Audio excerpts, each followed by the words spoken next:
I believe that there needs to be a face attached to the brand, right? And a lot of people like these creator founders, like my partner, Jack. The Chef Cuso brand is up to 8 million followers across all channels. What Jack does as a founder creator really helps us acquire a ton of customers in the top of our funnel. Obviously, we have to have solid strategies at the back end to convert on these.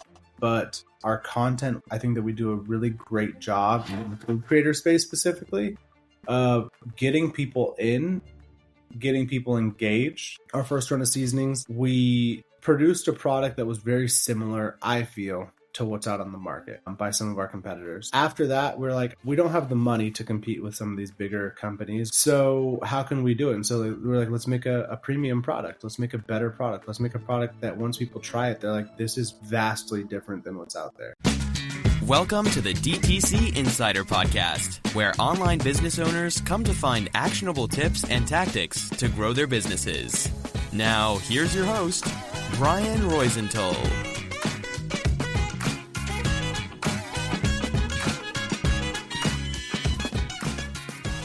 Hey, welcome to another episode of the DTC Insider podcast. As always, I'm Brian Roisentul, your host, and I'm super excited today to have Cody Allen with me. He's the co-founder of Cuso Cuts, a brand that's redefining how we think about high-end kitchen essentials and seasonings.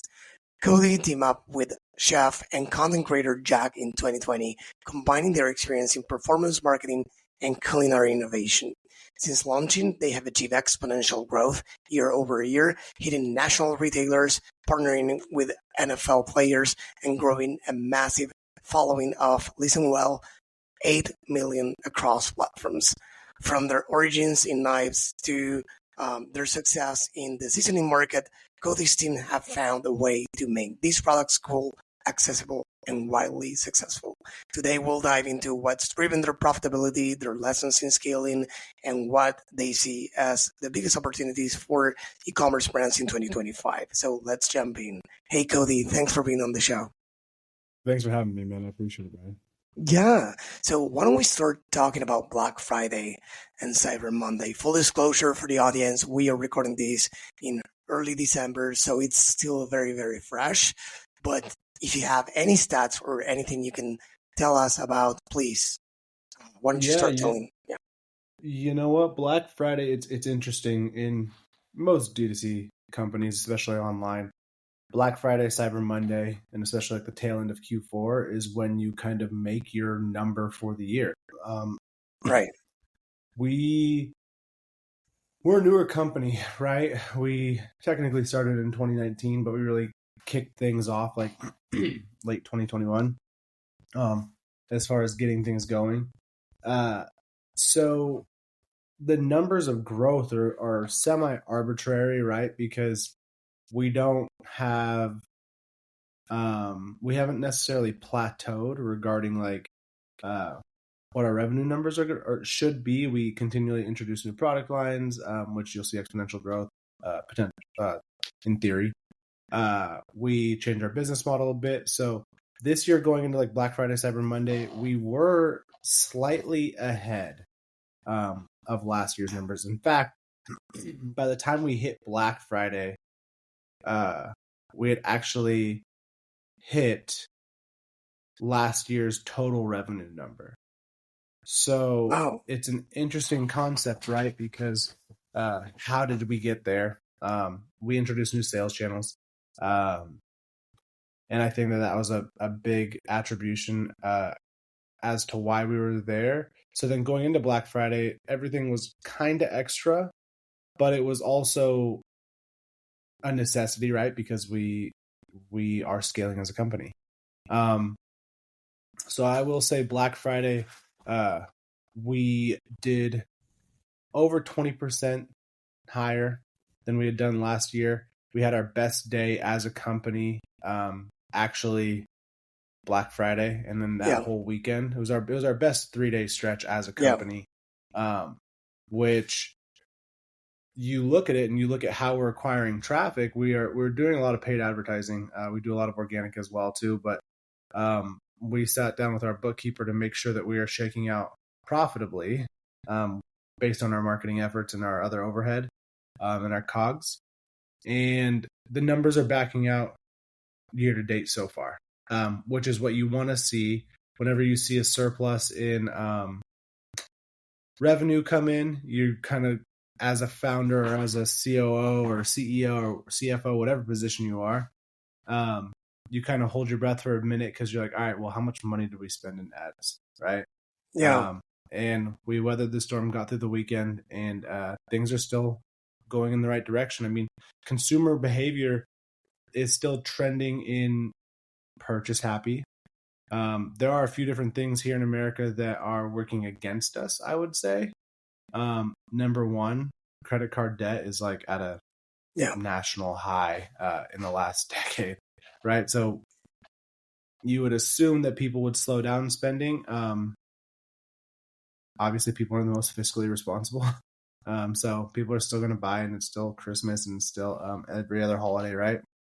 And then on top of that, we had an election here at the beginning of November or middle of November. I don't know when it was. That's bad American, right? And that caused a lot of uncertainty for a lot of Americans. So not only that, but we also saw that CPMs on like Meta and Google Ads kind of went up, right? So not only were we drawing in less revenue because we felt like people weren't converting at a higher rate, but it was costing us more to do so. Yeah. So our top of funnel strategy got pretty costly, but everything fleshed out in the end. Post-election, we saw really strong numbers. Yeah. So I wanted to say a few things because everything you're saying is very interesting so far. So I have a lot of questions I wanted to ask you. So the first one is, questions, comments, insights, many things like, first off, congrats, because it sounds like it was a great Black Friday for you guys. And it totally, it goes in line with what, the Shopify president posted, after Black Friday and Cyber Monday. There was an overall increase of 24% year over year for Shopify merchants, and that's probably in line with what you said that you've grown. And with the brands we work with at BSR Digital, what we saw is something similar. We saw that overall it was 20-something%, but Black Friday was 55 or something like that. And then, of course, during the weekend, it slowed down, at least for some of the brands. And then the Black on Cyber Monday was 25%, depending on the brand, right? So it looks like even though some brands, of course, started way earlier than last year, and I wanted to ask you about that in a minute, it's, still people during Black Friday, Cyber Monday weekend, it was still a huge thing for, globally, because it's currently a global phenomenon, right? And in the US, of course, even more. So that's amazing. And one more thing I wanted to add on what you said in the beginning about starting in 2021. These last few years weren't easy at all. If you told me that you started right in the peak of the pandemic and, sales were coming through the door and as a water stream or something like that, well, that could have been different. But in this case, 2021, 2022, 2023, and of course, including 2024, were challenging years and currently still challenging for many, many brands. Profitability wasn't a word back then, wasn't a term many people used in the industry in 2021, right? Everyone cared about top line revenue, etc. And now, look at many brands, right? So yeah, it's great that you've been growing steadily because it's something that many brands couldn't do in these last few years. So on that, I wanted to ask you, what was your strategy last year, in, let's say, the year before in 2023 and last year in 2024? Did you implement the same strategy? What did you change and why? So it's interesting that you say that. I truly believe that we don't have a brand without my partner, Jack. So we've seen brands shift from just being kind of faceless brands that do well. I mean, back in 2018, you could drop ship whatever you wanted without even like a fidget spinner, right? You didn't need anything. You make tens of millions of dollars. For sustainability in the D2C space now, I believe that there needs to be a face attached to the brand, right? And a lot of people like these creator founders, like my partner Jack, but people that do it well. We've all seen the creator founders that when everybody blew up on TikTok in 2020, people threw up a drop shipping store and they're like, buy my merch because they were popular, right? That kind of was like not a company, but what I call a revenue generating vehicle. So people got in, made some money, but they're not creating a company that could be around 10, 15, 20 years from now, even probably 3 or 4 years from when they started. So leveraging the social behemoth that Chef Cuso, the Chef Cuso brand, and my partner Jack is, I think is the variable that had the highest correlation to our success over the last 3 years. I'll start by saying that. After that, it was growing with our audience. So Jack's seen growth over the last few years, like we said. We're up, or the Chef Cuso brand is up to 8 million followers across all brands, all channels, sorry. And as we've continued to introduce new products, as we've continued to innovate the brand, we've really listened to what our consumers have said, right? So Jack and I got together and we're like, dude, wouldn't it be awesome to make knives, right? Just like two dudes throwing out, like we want to make a badass knife because that's like such a cool like kitchen flex to have a nice set of knives. So we do that. We do a V1 and the knife. I have it here somewhere in my house. Like it's not a good knife. It's not a great knife, right? But we weren't selling it for a crazy amount of money. And so we took feedback. We also continued to test products ourselves, and we're like, hey, we want to continue to iterate on what we've done. And so we've come out with like a couple iterations now, and we have now what we would consider a very beautiful Japanese chef knife that performs extremely well. Furthermore, we're like, all right, well, how can we get into this space? Like, we don't want to continue to compete in the knife space at the rate in which we need to burn up capital as far as innovating new knives. Like, it's expensive, right? And the turnover rate or the sell rate isn't great. At least it wasn't for us. So we're like, how can we get into the consumable space? And we always knew that we wanted to be in the consumable space. We always want to do seasonings. We met with somebody super early on. The guy was like, you're not going to make any money unless you're selling like 10,000 units. And we're like, all right, well, 10,000 units. So that was way more than we thought that knives than we had sold at the time, right? So we're like, oh man, like let's table it for now. And Jack's parents actually came to us and they're like, hey, like we want to partner with you guys and help you guys launch the seasoning portion of this business. So Cuso Cuts, which was originally like a knife brand, right, became Cuso's, which was a seasoning brand. And so when we talk about understanding our market and the growth we've had, it's been getting into the consumable space, listening to our audience, and then becoming one with our audience. Like one thing that Jack does great is collaborations with other creators, collaborations with professional teams and such, and just being engulfed in the community. So like you'll see Jack will be doing the Bills tailgate last weekend in the snow in Buffalo, and people will come up to him and they're like, I want to grill a Chef Cuso. So he's grilling for all of these people. People go and they're like, all right, cool, I want to go use this seasoning somewhere else. Jack went to the Alabama versus Tennessee game in Knoxville, Tennessee, and they got a bunch of college kids who are like, I want to grill with Chef Cuso, right? So making sure that we're doing on-site activations is very big as far as what I believe has helped us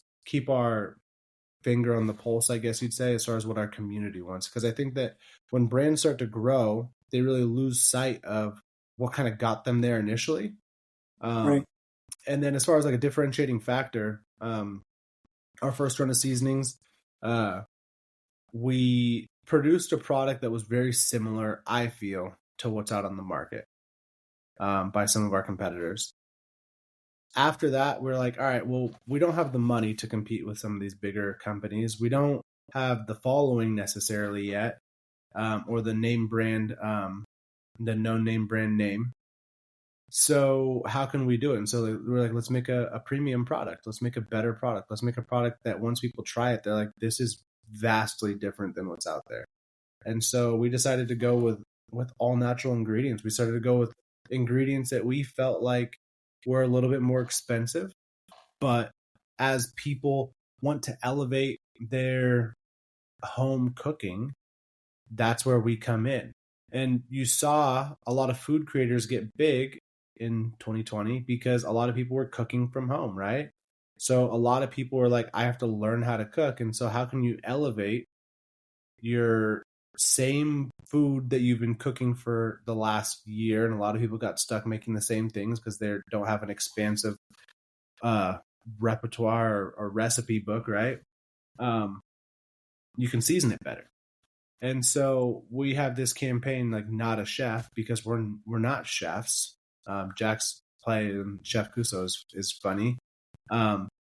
But we are home chefs. We are home cooks. And so there are way more home cooks than there are chefs out there, right? If you're trying to make a business that appeals to the chefs of the world, it's a fraction of a fraction, right? When you look at the pie chart.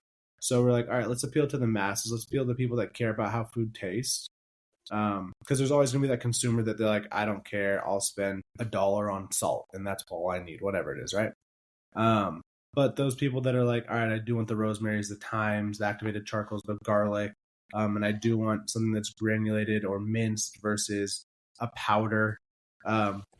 Those things make a difference in the way that your food tastes, the way that things come out. And we really feel like we can help people elevate their in-home culinary creations along with your barbecues, your grills and such. Yeah. So mainly you identified what people were struggling with or what they needed, the gap in the market, let's say. You created that, you gave it to them, and then you said, hey, here's the problem you have, here's the solution we have for you. Plus, you gave them an identity.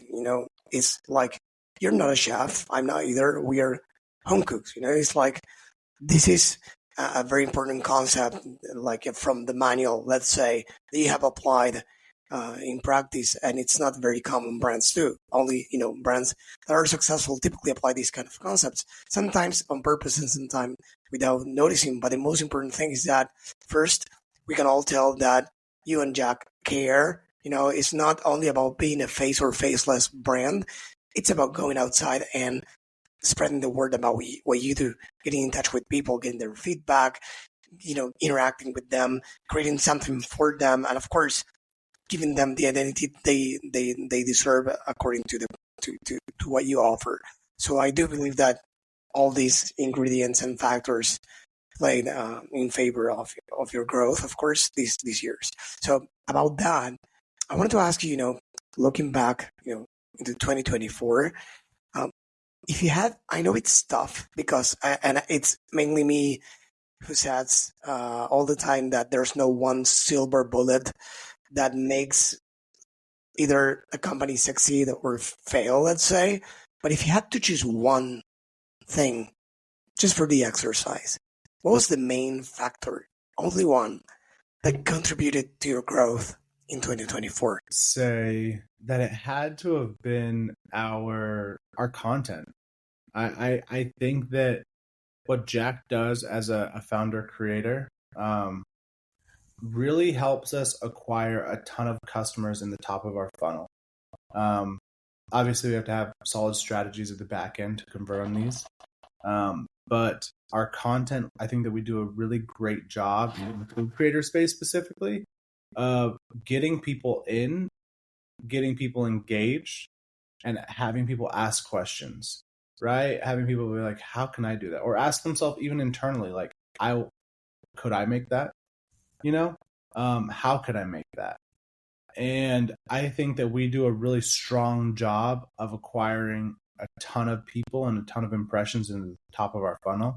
I think that we could do a little bit better job of converting on said clients and people. That's something to look at, right? Because when you're talking about top funnel acquisition, why are these people there? I always talk to Jack about that when he's like, dude, we have so many impressions from Snapchat. Like, we should be converting way more. And I was like, the consumer on Snapchat isn't really in a buyer's mentality, you know? Right. But I think if I was to point at one thing that really pulls the weight the most, I would say that it's our content. And that content, do you think that, or do you know whether, how much of that content is converting organically versus the ones, the content you repurpose and paid? 30 depends on the month. Anywhere from, we just went over these numbers yesterday, 22 to, on bad months, like 40% of our revenue is accompanied by our ad spend, meaning like our ROAS will be anywhere from like 5 to 2.5. So we make up the rest in organic, right? So on, let's say like $100,000 a month for round numbers, if we're spending $20,000 on like a 5x ROAS month, that's not all attributed to marketing. It's tough because we use software like Hyros and Chipper Whale to see direct attribution. If I were to tell you what direct attribution was, like it says Facebook is like horrible, right? Right. We don't use direct attribution because it's got to have a halo effect. We're seeing anywhere from 8 to 12 touch points before somebody purchases. The channels that we're currently on, we're on Meta, Google Ads, TikTok ads, Google Display, and those are like the main ones that we spend on. We have some SEO efforts in the back end as well too. But as far as strictly organic, there isn't necessarily a way to, with a brand that's gathering as many impressions as ours, we haven't found a way necessarily to attribute direct to organic sales.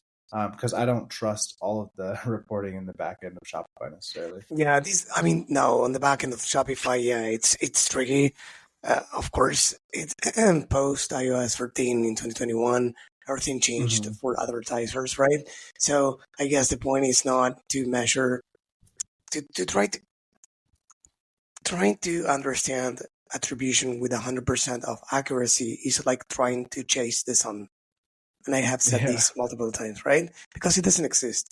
It all depends on the lenses we put on to understand it. So a quick example I always give is like, who recommended you to watch a certain TV show? And you can say, well, there were, I don't know, 4 friends, wife, or whoever, or family members who told you about that show. Each of them told you to watch it with a different message and timing. Once, one over dinner, the other one while you were drinking something in a bar, the other one early in the morning, the other one at work while you were busy. And each of them highlighted different things. And maybe what triggered you into action was that TV show won an Oscar or won whatever prize, or that there was this actor or actress that you love, in the show. So we are triggered by different things. And it's not that the others weren't, influential in the decision, but probably the last, push was something different. So it's very complex. So how do you track things? Because I know it's not direct, but do you have like, I don't know, MER, or what other ways do you find, to track things? Currently, we use Triple Whale. We've used Hyros in the past as far as looking at attribution. What we really do, and we're breaking out our numbers right now for our call tomorrow, is we try to look at our top of funnel, we try to look at our average orders, and then we try to see, all right, how efficient is this? And we look at a specific date range. We're talking Black Friday right now mostly, right? And 2025 planning. We try to use a combination of things. We use our top of funnel impressions, we use our add to cart, we use our average order value, and then we use our customer, and to try to calculate our customer acquisition cost. And we do this per funnel. And so we say like, all right, how costly is it for us to acquire a customer on each funnel? What does our ROAS need to be at, given our COGS, given any other miscellaneous costs that we might have? as a percentage of top line revenue to, let's say, like what our break even is. And right now we're trying to figure out what our ROAS needs to be at. And it is a diminishing return graph, because what does our ROAS need to be at $50,000 is different than what our ROAS, $50,000 in ad spend is different than Right. $200,000 in ad spend, right? Right. Because after we've accounted for our fixed costs, our variable costs are our variable costs, right? So these are numbers that we're still figuring out. And when I say this right now, it's interesting because if you don't have these numbers figured out, this is where companies grow too quickly, and this is where companies end up failing, you know? So when we talk about like we've had great growth year over year, I will say in 2025, this is a year that we're probably going to be pulling back on trying to reach for more top line revenue and growth. And we're going to take a deeper look at like saying like, all right, could we spend $100,000 less and make more money, be more profitable, right? So this is a year that we plan to grow, but we plan to grow at a more profitable rate. We are also in a particular vertical that is different than most. And what I say by that is when you look at our product offering, it is not one that someone would say it is what you would deem a complementary product, right? So people won't generally go to the grocery store because I got to buy this seasoning, right? They go to the grocery store to shop, and then they buy seasonings in addition to what they just purchased. Right. So you can think the same thing as like online purchasing. For Shopify and just for any direct to consumer, when we're selling directly off our website, think about the consumer behavior. They're buying a seasoning. They are buying it in a pack. So it's $50 to $100, right? They're paying for shipping.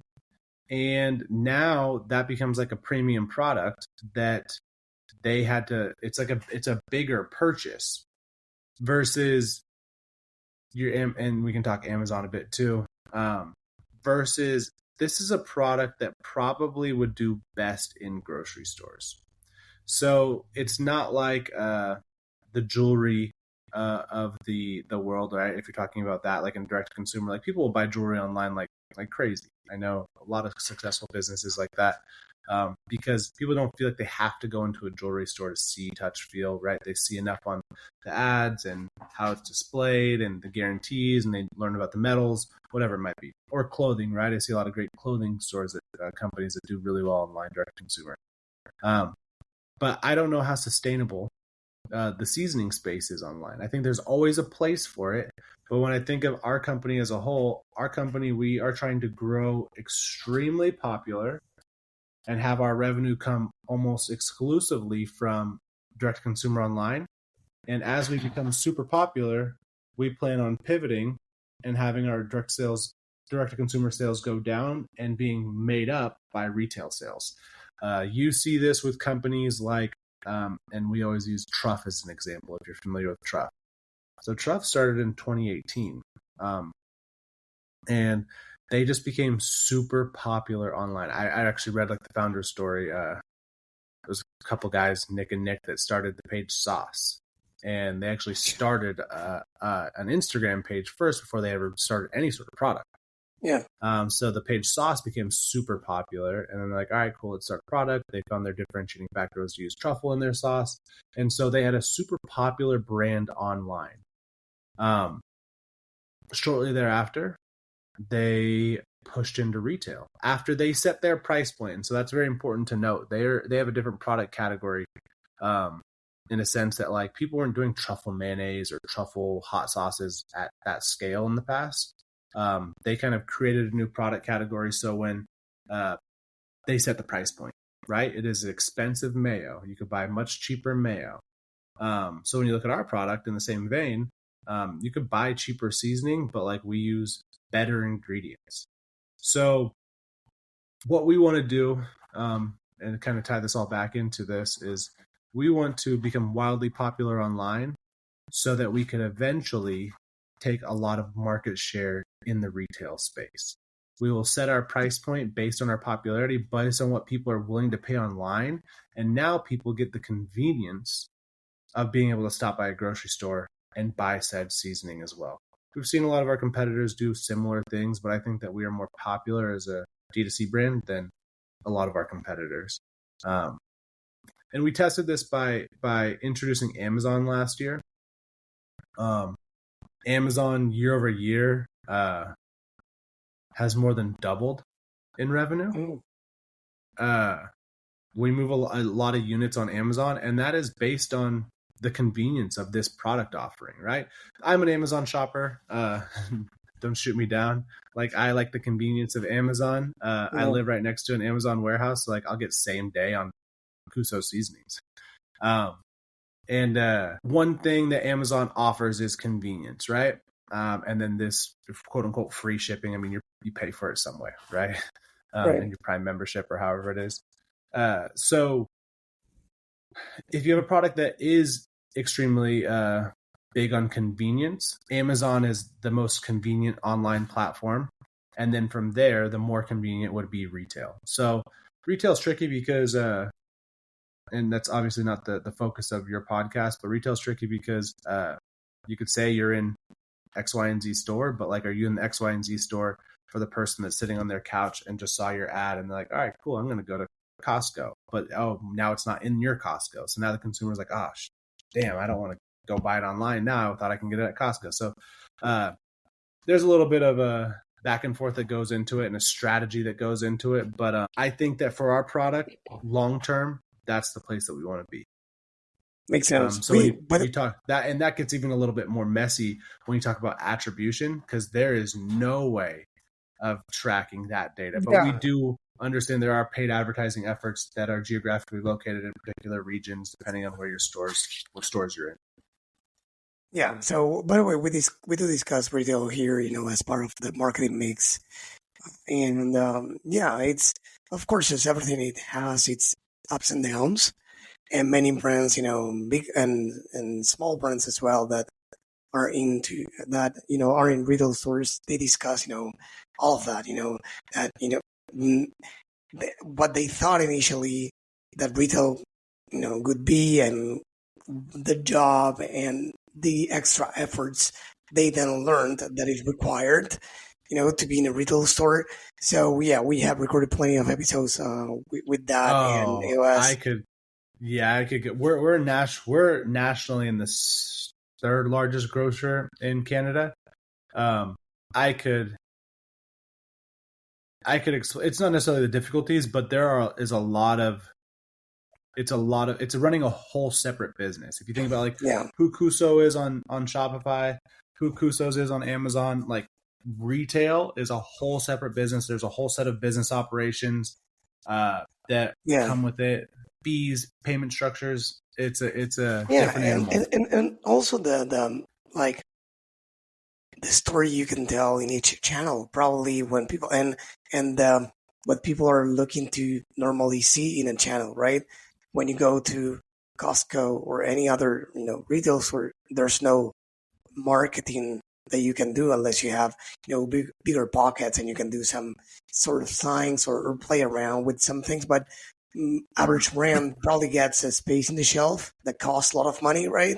And the product needs to do the marketing for you. And many times, as your products, it's super small product that you cannot fit anything. So you need to stand out, and probably they will compare price. Or if they don't know about you, they won't understand why until they read it. So what's your biggest differentiator? And you have 1 second to shine and a small space. So I know it's complex, but in online, on the other hand, you have, set marketplaces like Amazon, Walmart these days, and many others. But let's say Amazon, you compete against many other products. It's probably a white background image with the product right there, with the reviews. Like, people look at certain things, while on the ads, organic content, your website, you can play much more with that storytelling, how you transform people experiences. Like, you turn the average person into a home cook or something like that, right? They can see, Jack and everything you guys do, and I don't know, the mission or ingredients, whatever you want to tell them. So that's probably it's a lot different, right? So yeah. Good different.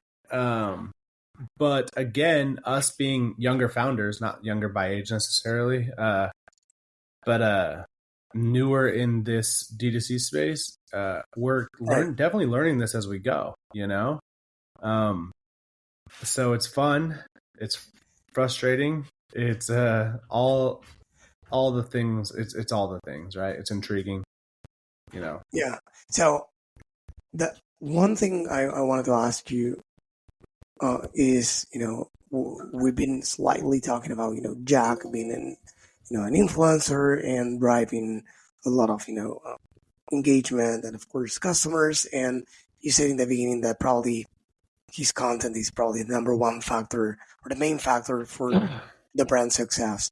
So we've been discussing at length from different point of views, and I will love yours because I think that you're more than qualified to talk about that based on your experience with that. Is founder-led content.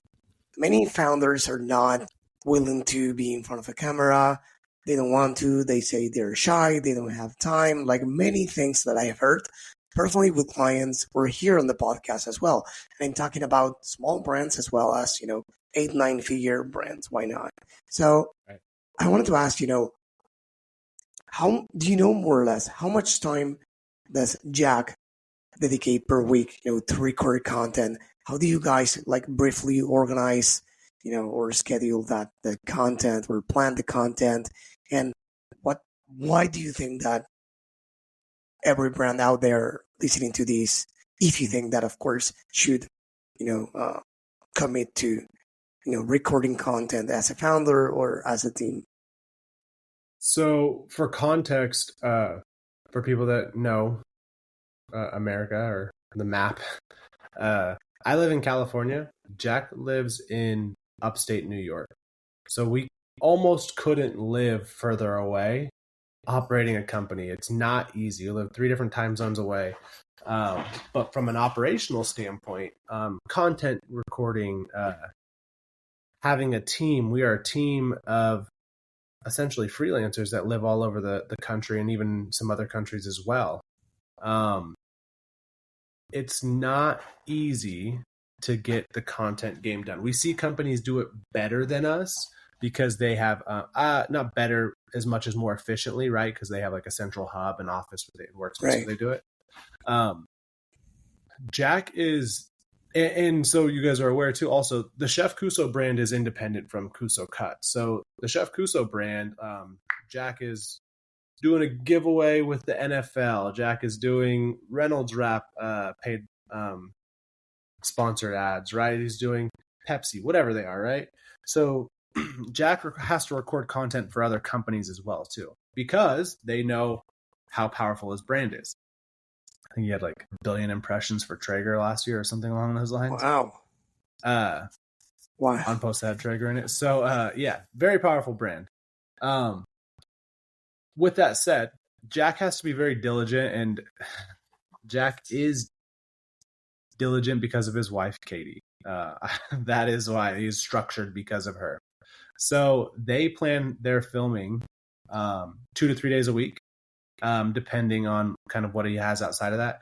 He has a couple days where it'll strictly just be for Cuso Cuts, and he's like, hey, I can film this recipe, these ads on these days, and we have a team. Like we said, we have a project manager, we have a social media manager, where she'll come in and she'll be like, hey, Jack, this is kind of what I need from you. And then we have an ads team and ads managers per channel, and they're like, hey, Jack, we all come together and say hey, let's talk Black Friday, right? And it's funny, you said companies continue to start earlier and earlier. We started much earlier last year. We didn't want to do that whole Black Friday starts in July thing this year.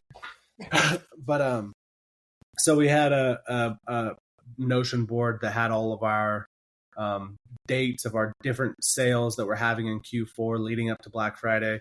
And so we come together as a company and we come with those, and then we come up with different creatives that are needed for each of them, whether that be Jack, whether it be other creatives, whether it be me as a creator. We say like, all right, can we do these, and what do they do by? And we try to be very structured, as structured as you can, right?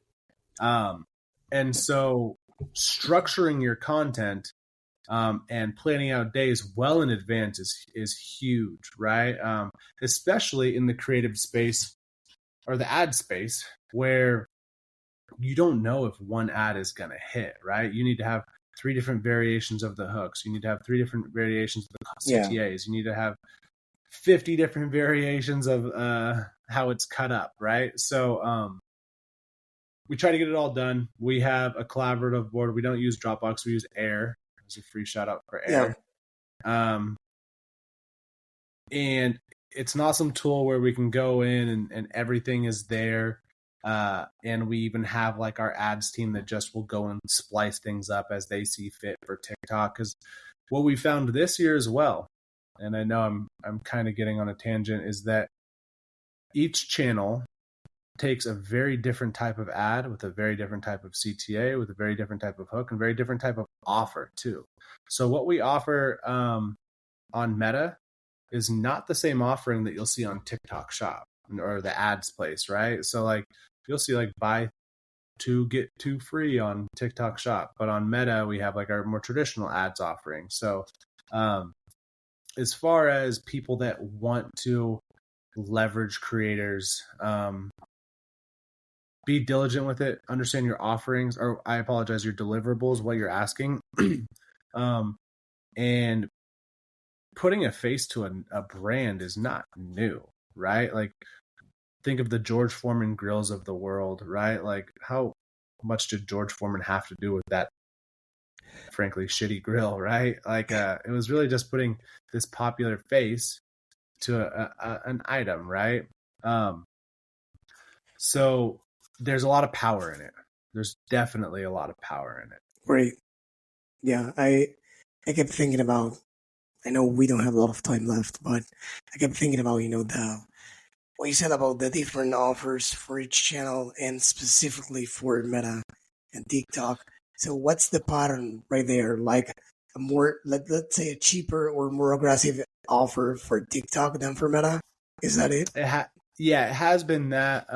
We try to think about the consumers, and we are all consumers, right? Like I tell all my team, I'm like, hey, like, what do you guys see out there? What would make you guys buy, right? We have some people that they're like, yeah, I don't buy off TikTok Shop. I won't do it. It's weird. We have some people that are like, yeah, I don't buy off Facebook, or I only shop on Amazon. So I'm like, all right, what would make you buy? As far as Meta goes, we do one big sale a year, and that is our Black Friday sale. Like we do buy one, get 50% off of a knife. A couple of years ago when we first started off, we did buy one, get a free knife. Lost our ass. And then we discount our seasonings. The TikTok one, you think about the consumer on TikTok, a little bit of different age demographic that you see that excels. And it's, I won't say gimmicky, but it is very much so like Black Friday used to be. Black Friday used to be like, go to Best Buy or go to an electronics store and get a big screen TV for $15, right? So on TikTok, you see often something marked down 90%, but you got to get it now. You don't see that often on Facebook anymore. So TikTok, you see these massive discounts. So we give away a lot of free product, but we obviously ask people to buy product to get the free product. That's kind of the strategy that we've seen on TikTok. And I will be the first to say that like we haven't been wildly successful on TikTok Shop. We were one of the first people introduced to the beta platform of TikTok Shop. And it's interesting because TikTok Shop is the ads platform. Like you can run ads on there. TikTok Shop is your storefront.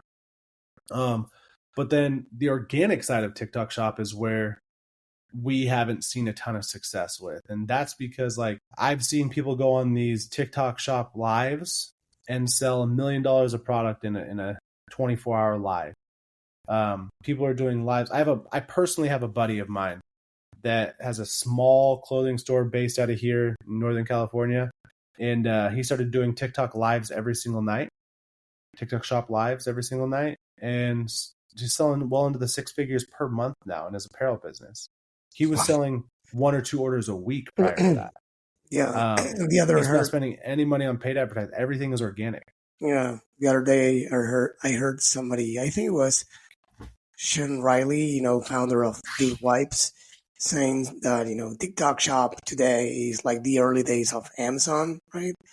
Of course, it won't be probably in 2025 or in 2026, in the next 24 months. But today is the early days. And from what I heard from well-known brands with really good content, like really good to the level of having a TV show on Netflix, themselves.